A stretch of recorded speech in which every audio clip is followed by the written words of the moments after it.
देखिए मालिक, एक तो ये कि पार्लियामेंट और हमारे पॉलिटिशियंस, पॉलिटिकल पार्टीज अपना स्पेस खो बैठी हैं और कल की करारदाद उसकी जानिब एक कदम है कि आप अपना पॉलिटिकल स्पेस अब गंवा बैठे हैं।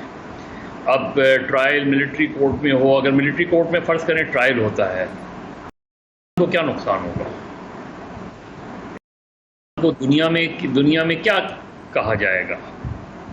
और उसके बाद अगर फ़र्ज़ करें मिलिट्री कोर्ट ओपन कोर्ट भी होती है, 98 में मिलिट्री कोर्ट्स जो थी वो ज़ाहिर मिलिट्री कोर्ट की अपनी एक महदूद वो होती है। इवन जो जनरल ज़िया-उल-हक के पीरियड में जो मिलिट्री कोर्ट बनी थी वो ओपन थी, यानी ओपन से मुराद ये कि उसकी ओपन कोर्ट ट्रायल था, आप देख सकते थे।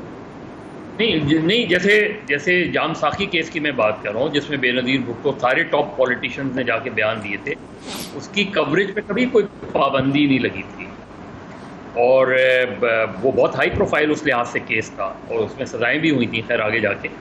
लेकिन इधर सिचुएशन बड़ी मुख्तलिफ है कि एक तरफ आप जो है वो डिमांड कर रही है पार्लियामेंट का ट्रायल आर्मी एक्ट के तहत हो, तो जो है वो मिलिट्री कोर्ट में उसका ट्रायल हो। आप जिस तरह GIT की आप बात कर रहे हैं, अगर गवर्नमेंट बड़ी बेहतर पोजीशन में होती, अगर वज़ीराबाद में उनकी FIR काट ली जाती, क्योंकि FIR तो क्वाश हो सकती है, अगर आपके पास सबूत नहीं है तो FIR ख़त्म हो जाएगी। 3 से 264 या 364 होता है, गालिबन 264 होता है, उसके तहत क्वाश हो जाती FIR काट के अगर GIT बनती तो फिर के लिए ये लाजिम होता कि वो सबूत हो। अब भी जो GIT ने कल जाके क्वेश्चन आंसर्स किए हैं उसकी कानूनी हैसियत नहीं है, उसकी कोई लीगल स्टैंडिंग नहीं है। लीगल स्टैंडिंग होगी जब को गिरफ्तार किया जाएगा, खान का 164 होगा। 164 स्टेटमेंट जो है वो अंडर ओथ होता है, उससे फिर अगर आप पीछे हटते हैं तो फिर आप जो है वो कानून की खिलाफ वर्जी कर रहे हो। लेकिन फाइनल चीज़ ये है कि जब अदालत में पेश किया जाएगा तो क्या बयान देंगे उधर खड़े होकर, ये इम्पोर्टेंट है। तो जितना आप डिले कर रहे हैं, का ट्रायल एंटी टेररिज्म कोर्ट में आप करें, का ट्रायल मिलिट्री कोर्ट में करें, किसी पॉलिटिकल लीडर का जब आप इस तरह ट्रायल करते हैं उसको सियासी तौर पे। लेकिन मैंने एक ब्रेक लेनी, एक सवाल छोड़े जा रहा हूँ। आपकी मासूमियत पे क्या करें, कुर्बान होने को दिल करता है। बड़ी मेहरबानी आप शाह जी, आपकी जो हमेशा मासूमियत है शफीक और तो मज़े पहले ये बताएं, ये कितना इम्पैक्ट नजर आ रहा है ये जहांगीर तरीन ग्रुप एंड एवरीथिंग इनका? कुछ भी नहीं है। देखिए असल चीज आम तासुर ये है कि ये स्पॉइलर का रोल तो प्ले कर सकते हैं, विनर का रोल नहीं प्ले कर सकते। स्पॉइलर का रोल भी क्या करें? स्पॉइलर का रोल वो करता है जिसके पास वोट होता है। स्पॉइलर का रोल जिस तरह 2018 में TLP ने अदा किया, उनका वोट था ना, हर जगह वोट पड़ा, उनका वोट था तो उसने जो है डिफरेंस डाला। देखिए मालिक, क्यों 9 मई का वाकया बहुत ही गैर सियासी वाकया था और एक सियासी जमात के लोगों ने जिस तरह रिएक्ट किया और जिस तरह शाहजी भी कह रहे थे कि ये बिल्कुल भी स्पॉन्टेनियस नहीं लग रहा था, क्योंकि स्पॉन्टेनियस होता किसी एक शहर में होता। यहाँ गलती कहाँ हो रही है? गलती ये हो रही है कि आप इस मामले को ड्रैग कर रहे हैं और पाकिस्तान मुस्लिम लीग और PDM इस मामले को सियासी तौर पे इस्तेमाल कर रही है। जो लोग उसमें मुलव्विस हैं, जिनके सबूत हैं, उनके तो अब तक ट्रायल हो जाने चाहिए थे। 1 महीना हो गया है, उनके केसेस चल के अब तक ट्रायल हो जाने चाहिए थे। चले आप किसने कॉन्स्पिरेसी की, कौन मेन है, अगर आप फॉर्मर प्राइम मिनिस्टर को इसमें चार्ज कर रहे हैं तो उसके लिए आपको जाहिर है पूरा और चीज़ों अच्छा, आप उन लोगों की बात करें जो 18 एक गए हुए हैं, 6 गए हुए, आप उनकी बात कर रहे हैं अभी, ठीक है?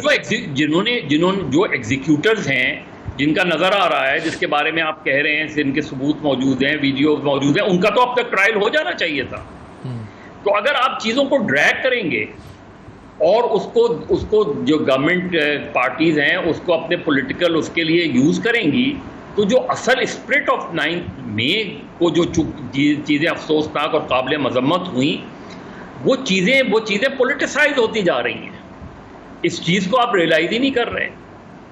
कि उसका जो वो है वो ख़त्म होता जा रहा है, क्योंकि वो जो है हर जगह मुस्लिम लीग नून उसको वो कर रही है अपने लिए, क्यों नहीं करे वो?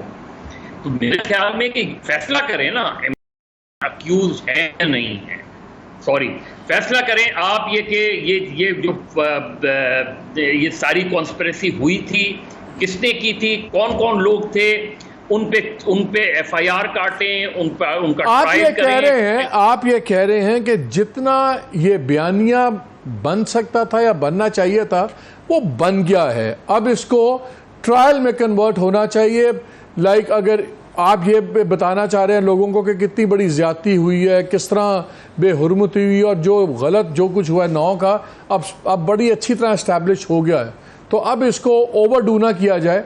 अब इसकी जो नेशनल कंक्लूजन है वो ट्रायल्स हो शुरू और ख़त्म हो, ताकि यही चीज़ है ना। देखिए फ़र्ज़ करें जब अगर आप फ़र्ज़ करें आप किसी एक नतीजे पे पहुंचते हैं जी पीटीआई पे पाबंदी लगनी चाहिए, तो आप रेफरेंस फाइल करें ना सुप्रीम कोर्ट में।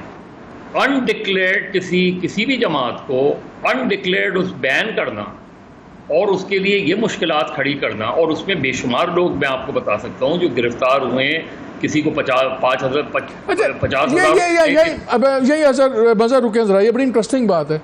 मुझे नहीं लग रहा, मुझे लग रहा है ये कि कोई तीसरा खेल हो रहा है।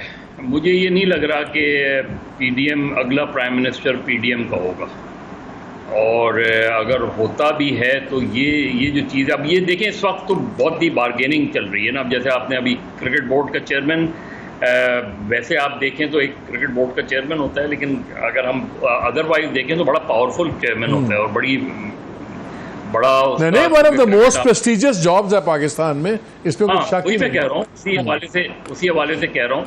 तो मेरे ख्याल में ये लड़ाई किस हद तक जाती है, या इस लड़ाई की बुनियाद पे कोई और बार्गेन होती है। आपको पता ना, जब ये गवर्नमेंट आई थी और रमीज राजा थे चेयरमैन, उनको अपने सर्वाइवल के लिए उस वक्त आर्मी चीफ जनरल बाजवा से फ़ोन करवाने पड़े थे, और जिस दिन बाजवा साहब गए उसके थोड़े दिन बाद रमीज राजा भी गए। तो ये काजी साहब इस लेवल पे फैसले होते हैं, आप और मैं नहीं, ये हमारी पेचेक से बहुत ऊंची बातें हैं। नहीं, मालिक 2002 में को मुशर्रफ साहब ने चेयरमैन क्रिकेट बोर्ड ही ऑफर की थी। देखिए अगर पीटीआई के चेयरमैन को सजा होती है तो इन्हें पीटीआई किसी ना किसी अंदाज में इलेक्शन में आएगी, और पीटीआई किसी ना किसी अंदाज में इलेक्शन आएगी तो पीटीआई बहुत टफ कॉम्पिटिटर होगी इवन विदाउट चेयरमैन। तो इन्हें पीटीआई किसी ना किसी अंदाज में इलेक्शन में आएगी, और पीटीआई किसी ना किसी अंदाज में इलेक्शन आएगी तो पीटीआई बहुत टफ कॉम्पिटिटर होगी इवन विदाउट